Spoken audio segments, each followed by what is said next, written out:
Fala pessoal, Felipe Cesar aqui e hoje eu quero falar com vocês sobre os quatro pilares de um bom teste de unidade. Mas antes de falar sobre isso, deixa eu fazer uma pergunta.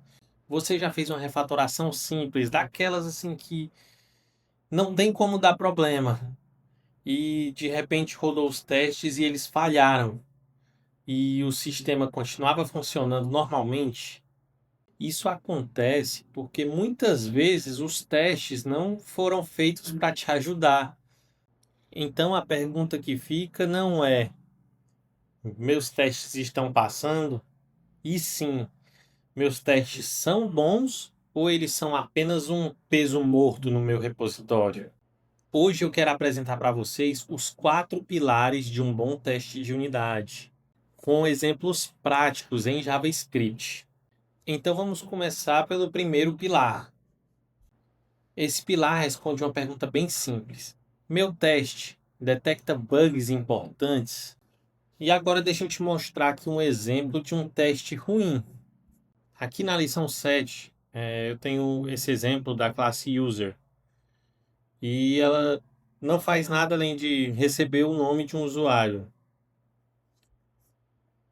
E aqui eu tenho o seguinte teste.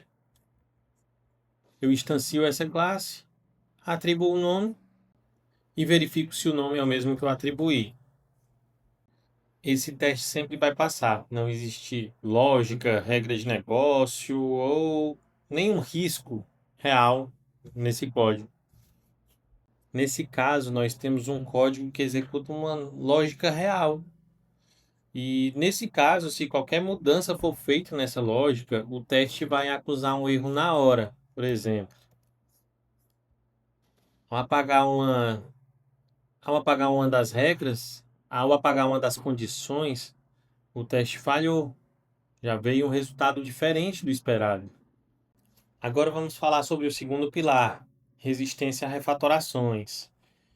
Esse é de longe o mais importante de todos e também o mais ignorado, infelizmente. E aqui eu vou compartilhar um código e vou mostrar o exemplo de teste ruim e um teste bom. O código ele faz o seguinte: imagina que essa classe ela representa o componente que vai renderizar uma mensagem em HTML. Essa mensagem ela vai ter um header, um body e um footer. E cada item desses vão ser instâncias dessas classes. O componente header, que vai receber uma mensagem e retornar uma string com HTML do header. E da mesma forma o body e o footer. E aí eu tenho uma classe que renderiza esse HTML, né? Que retorna o HTML completo, que é essa classe, ela vai armazenar as instâncias de cada um daqueles componentes e vai ter o método render, que vai receber uma mensagem e vai passar e vai retornar o HTML completo. E aqui o exemplo de teste ruim. Eu tenho esse teste que vai testar essa classe responsável por fazer o render. E, e esse teste está passando. Mas olha o que ele faz. Ele instancia a classe do render e ele verifica se a propriedade subRenders tem a quantidade de itens esperado, ali, os três itens, e depois ele verifica o tipo de cada um. E aí qual que é o problema disso?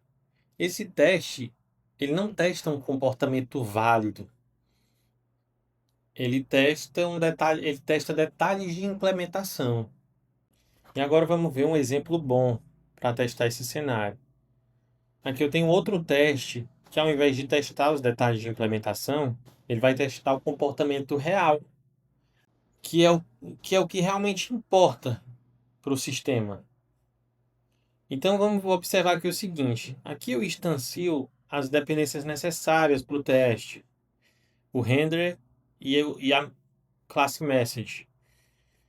E aqui eu executo o render passando a mensagem, a instância, e atribuo para uma const chamada HTML. E aí é isso que nós temos que verificar, a saída. Lembra do conceito de unidade de trabalho? Temos um ponto de entrada, o método render nesse caso, e o ponto de saída, que é o HTML gerável. E é isso que nós estamos testando aqui. Se observar, o teste está passando. E por que que esse teste é bom? Porque ele resiste a refatorações. Por exemplo, o teste anterior, hoje ele está passando, certo? Mas digamos que ao invés de ter, é, digamos que ao invés de ter três componentes, nós queremos refatorar o código para ele ficar mais simples. E sei lá, ao invés dos três, a gente vai ter apenas um. Vamos fazer aqui o seguinte: vou copiar todos esses itens aqui para a classe footer. Opa.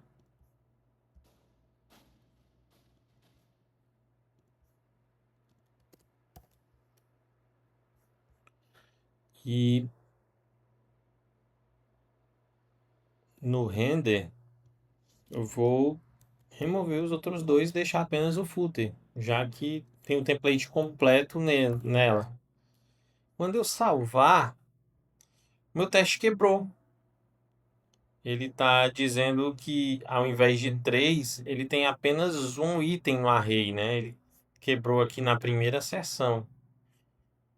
E aí então o que que isso mostra? Que esse teste não resiste a refatorações. Então, beleza. Eu modifiquei a lógica do meu código. Vou ter que refatorar meu teste também. Vou refatorar aqui para um. Quebrou. Ele também está dizendo que esperava que o item zero fosse uma instância do header, mas é do footer.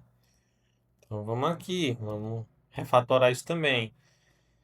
E agora ele quebrou de novo, dizendo aqui que o item 1 era para ser uma instância do body, mas ele é undefined.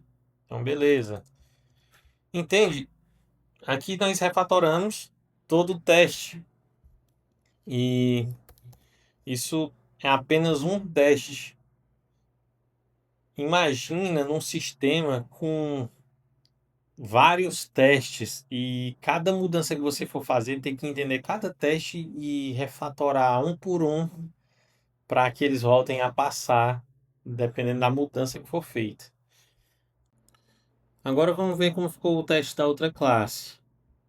Vou abrir aqui ele e vou rodar ele no terminal. E o teste continua passando. Eu não precisei fazer nenhuma refatoração nesse teste. Refatorei meu código, mas não precisei refatorar o teste, porque ele não está validando os detalhes dessa implementação. Ele está validando a, ele está validando o comportamento, a unidade de trabalho. Eu passo a entrada e verifico se a saída está de acordo com o que eu espero. E se o sistema continuar se comportando da mesma forma, você pode refatorar o código como quiser. Ah, eu quero deixar de usar classes. Quero ter apenas uma função que vai retornar esse HTML. Quero ter um objeto literal. Quero fazer da forma que eu quiser. Contanto que o sistema se comporte da mesma forma, o teste vai garantir esse comportamento. Você não vai ter que ficar refatorando esse teste. Agora, se o comportamento mudar, o teste vai acusar na hora. E aí sim você vai ter que ajustar ali, isso aqui era algo previsto ou isso é um bug, né? Por exemplo, se ao invés de retornar uma tag header, eu quiser retornar um H1, o teste vai falhar. Ele vai dizer que, ó, esperava esse HTML, você me retornou esse. Beleza, se isso é esperado, nós corrigimos. Se não, se o comportamento não deve mudar, então o teste ele deve continuar da mesma forma. Ele está validando a saída final aqui, o comportamento do sistema, beleza? E então pensa nisso. Sempre que for escrever um teste de unidade, garanta que esse teste resista a refatorações. Isso é inegociável. Não teste detalhes de implementação. Isso só vai te dar dor de cabeça lá para frente e vai ser horrível. Cada mudança que for feita no teste vai ter que mudar, ou cada mudança que for feita no código vai ter que refatorar todos os testes. E por fim, vamos ver o terceiro e quarto pilar. O terceiro é o feedback rápido.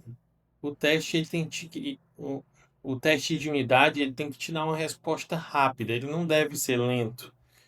Então, sempre que for escrever um teste de unidade, certifique-se de mocar as dependências externas. Por exemplo, estou fazendo uma requisição para uma API de algum serviço, estou me conectando com um banco de dados.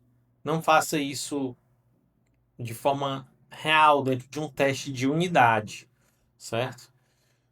Sempre certifique-se de criar mocks para essas dependências, para que o teste te dê um feedback rápido. E a última, o teste, ele tem que ser fácil de manter. Aqui eu trouxe alguns exemplos de de testes ruins, por exemplo. Esse teste a gente não entende nada, porque as variáveis não têm nomes claros. Não dá para entender bem o que está sendo testado nesse caso. Então, utilize boas práticas. Nomeie bem os testes, nomeie bem as variáveis, as dependências. O outro exemplo também é esse arquivo aqui que se conecta com vários serviços, tem vários mocks, tem variáveis compartilhadas, tem blocos de before each e after each. Esse tipo de arquivo de teste é complicado de entender e de manter. Então, certifique-se de escrever bem os testes, de escrever boas mensagens, de utilizar a estrutura que nós já vimos antes ali, o arrange, act, assert.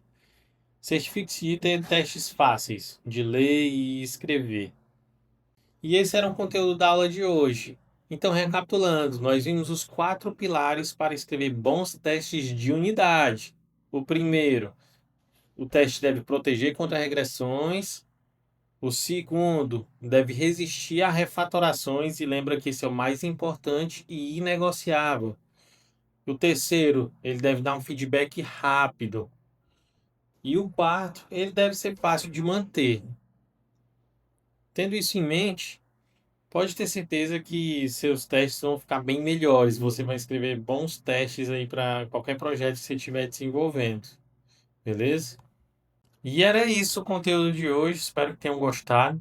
Deixem feedbacks ou dúvidas e eu posso responder em outros vídeos ou aqui nos comentários mesmo. Valeu!